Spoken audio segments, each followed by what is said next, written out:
Welcome back to a reading corner. This week we are going to be looking at Wolverine, the duelist in the game, and you're going to have to bear with me on the audio. We've got Workman outside, he's going to be there for a bit. Let's begin with the first lore section for Wolverine. Accompanied Envoy. Another one, Freddy. Heavy on the orchard nectar. You got it, Logan, said Fred Dukes, the bartender of the Green Lagoon, a secluded watering hole nestled into the heart of a Krakoa, the living island that served as a safe haven for mutants from across time and space.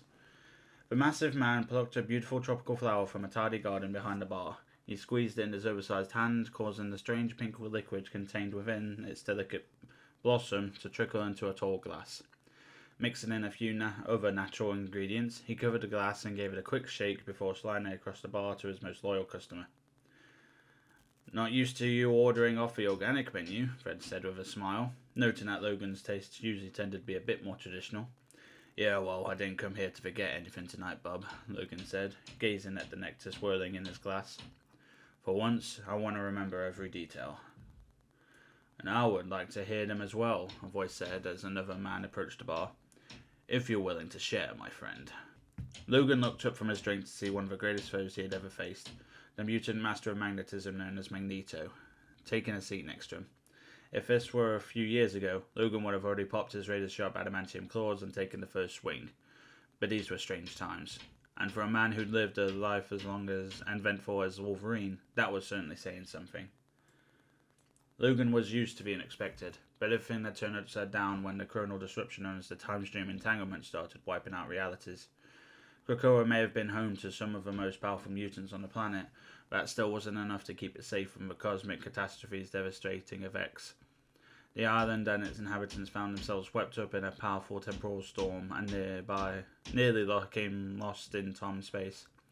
Oro Monroe, the X-Man called Storm, managed to navigate the island safely through the tempest. But when the danger had finally passed, their new reality began to sink in. Krakoa had not only been transported to a different dimension, but a whole new era as well, the year 2099.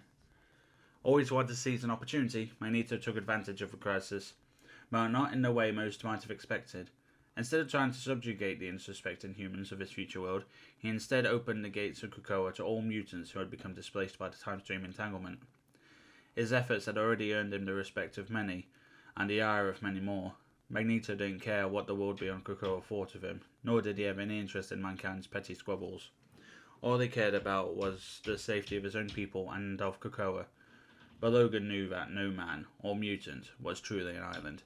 Still, we got your cape in a bunch that I've been running with the humans, Eric? Logan asked, taking a swig of his drink and sneering as the festive, fruity flavours danced across his tongue. There are still so many mutants who need our help, Logan, Magneto responded. You should be focused on them. Our people ain't the only ones in trouble, Logan responded gruffly. Just because most folks in this day and age don't seem to be born with the X gene anymore, it doesn't mean that we can just ignore the threats they're up against. Helping innocents is one thing, Magneto said, his tone becoming more judgmental. But you're out there fighting the powers that be alongside some sort of human liberation front. Your careless actions could put a target on Krakoa and all those who came here for protection. Funny, Logan said, dismissing Magneto's concern. Since when have you been one to stand by and do nothing? Since the well-being of our entire species became mine to safeguard, Magneto replied. Fair enough, Logan said. But believe it or not, I'm doing what I do to keep Krakoa safe as well. From goose-steppers like the Public Eye, from corporations like Alchemax, especially from that metal master maniac Doom. Magneto paused, knowing his companion was speaking the truth. Somehow, Victor Von Doom was still alive and thriving in this era.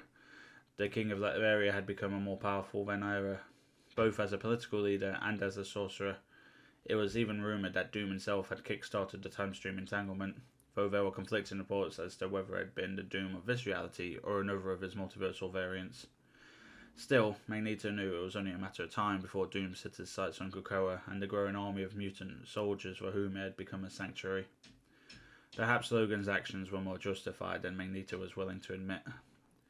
Your allies in this resistance, Magneto said, considering his words carefully so as not to send the Wolverine into a berserker rage, Are you sure they can be trusted? With my life, Logan said without pause.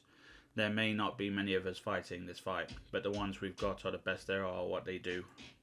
And the hottest, am I right? Fred chimed in unexpectedly from behind the bar. That Black Widow was always smoking. For a human, I mean. But then again, I guess she's gotta be, like over 100 by now? So maybe just forget I said that. Natasha don't look a day older than when she did when she was in her prime, Logan responded. Guess I ain't the only one who's figured out how to fight off the effects of aging. And there's something else, and there's someone else who just showed up that literally hasn't aged a day in a century and a half. Someone you probably ought to know about, Eric. Magneto and Fred listened intently as Logan began to recount his most recent excursion beyond the shores of Krakoa. Logan had left through a Krakoan gate to rendezvous with Natasha Romanoff in Tokyo. The Red Room, which the Black Widow was now using as her own personal spy network, had intercepted rumours that someone was planning hits on major crime organisations, including the Odisha Corporation. They needed to know if the person targeting these groups was a potential ally or yet another enemy to add to their list. But when the Wolverine arrived at the usual meeting point, Natasha was nowhere to be found. He tried to contact her on the Resistance secure comm channel, but she had gone radio silent. That wasn't like her. After digging for intel and making a few minor threats, Logan learned that Natasha had gotten a credible lead on her about an ultra top secret Mercury level asset being stored at Alchemax's Tokyo HQ. Whatever it was, she must have realised that her window to recover it was extremely short if she was willing to risk going in without backup. Logan raced through the back alleys of Tokyo towards the Alchemax Tower, but he wasn't fast enough. Before he could reach his destination, a powerful explosion lit up the night and shook the city streets.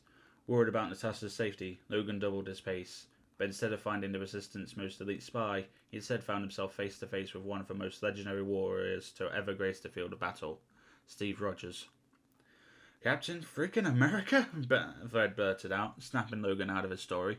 You gotta be kidding me. No joke, Bob, Logan said, but the Boy Scout wasn't alone.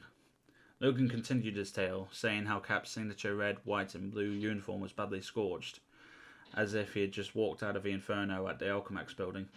To make matters worse, he was now surrounded by a small squadron of Doombots that were all aiming their weapons at him.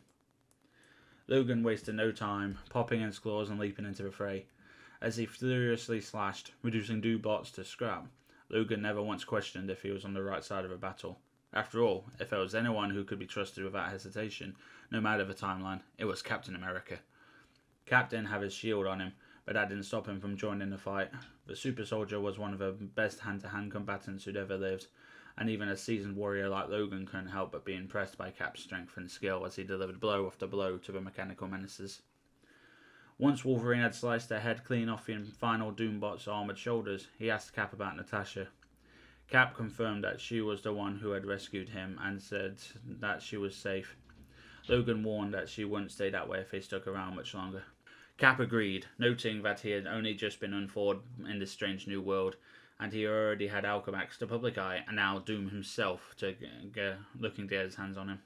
Logan considered bringing Cap back to Krakoa, but there were multiple problems with that plan. First, the organic gateways that allow Krakoan citizens to travel to and from the island in the blink of an eye could only be accessed by those with the mutant genetic signatures. Second, as much as he hated to admit it, Logan knew deep down that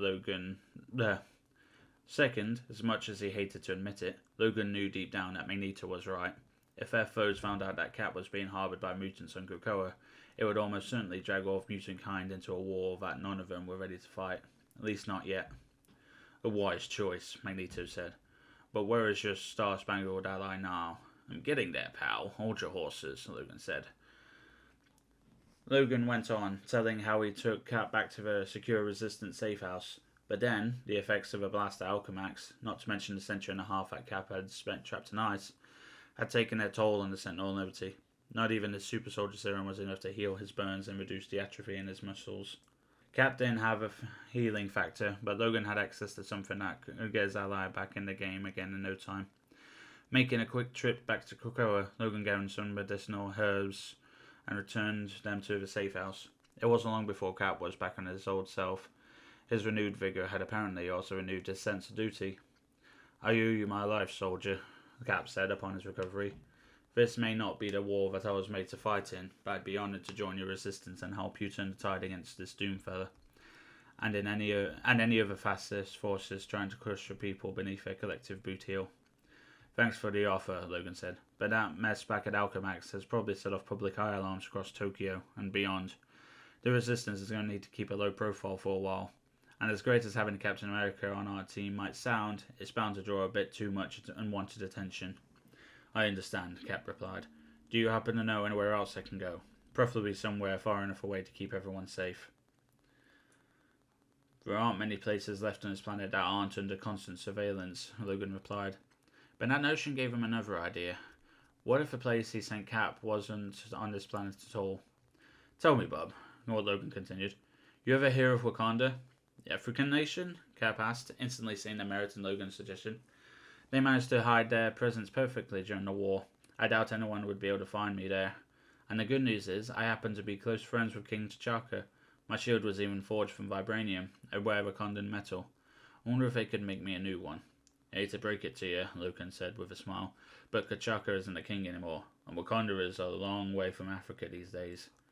Logan informed Cap of how the Wakandans had set off to the stars in search of a true source of vibranium, and had since built themselves an intergalactic empire. Cap seemed dismayed, but all hope wasn't lost. The current king of Wakanda, T'Challa, had been attempting to make strategic alliances to battle against the darkness he saw on the horizon. Ah, yes, Magneto interjected. T'Challa came to me seeking Krakoa's aid, but we are not yet ready to commit to such a partnership. Yeah, well, he came to Natasha too, Logan said, and she was smart enough to take him up on his offer. T'Challa had provided the resistance with a single high-tech Khmer bead containing special code that could be used to any Wakandan embassy to open a passageway across the stars, straight to the heart of the intergalactic empire of Wakanda. When Natasha stole off the grid after the Alchemax incident, it was up to Logan to escort Cap to the Wakandan embassy in Tokyo. As much as Logan would have loved to carve a path through some public-eye soldiers along the way, the two heroes managed to use their impressive stealth skills to get their final destination undetected. When they arrived, the embassy was empty. The two followed T'Challa's direction and located the sculpture of Bersinger, the first king of Wakanda. As they stood in front of the statue, Logan activated the Khmer bead, and a portal instantly appeared. Cap gave Logan a salute, thanked him for his service, and stepped through, confident that he would handle whatever awaited him on the other side. With Cap safely delivered, Logan knew he had to return his attention to finding Natasha. But not before stopping back home for a quick refresher, Logan concluded, finishing off the last drops of pink liquid in his glass and wiping his stubble-covered chin from his forearm. A fascinating tale, Magneto said, but what I find truly refreshing is the notion that perhaps we have as many friends in this new world as we do foes. Sometimes it helps to take your helmet off so you can see the full picture, Logan said with a smirk. Indeed, Magneto replied, as he stood to walk away. Now if you excuse me, I have much to do. And it seems much to consider. You and me both, Logan said as he placed his empty glass on the bar. Want me to fill you up? Fred asked, hoping that another round might come with another exciting story about Logan's adventures. Logan stood up and glanced down at the trail that led out to the Green Lagoon. He knew he had to get back into the field sooner rather than later. Natasha was counting on him, and he had a feeling now it wouldn't be long before he crossed paths with Captain America again. Sure, Bob, Logan said, reaching back and pulling his cowl up to cover his eyes. But you'd better make this one for the road. Yeah, that one is the first lore segment for Wolverine. I actually have got two set up, so I'll be putting out these videos back to back. But having played Wolverine, he's not my favourite player. He's very melee focused, but his leap attacks are the most confounding because it's a matter of being able to aim at an enemy to be able to pin him down and make use of it. I haven't quite got that yet, but I reckon if I give some practice, I might get the hang of it. But he is very much a melee-focused character, which goes against pretty much what my direct play style. I've always been more of a ranged character. But yeah, thanks for listening. Stay tuned, subscribe, and the next lore segment will be dropping very soon.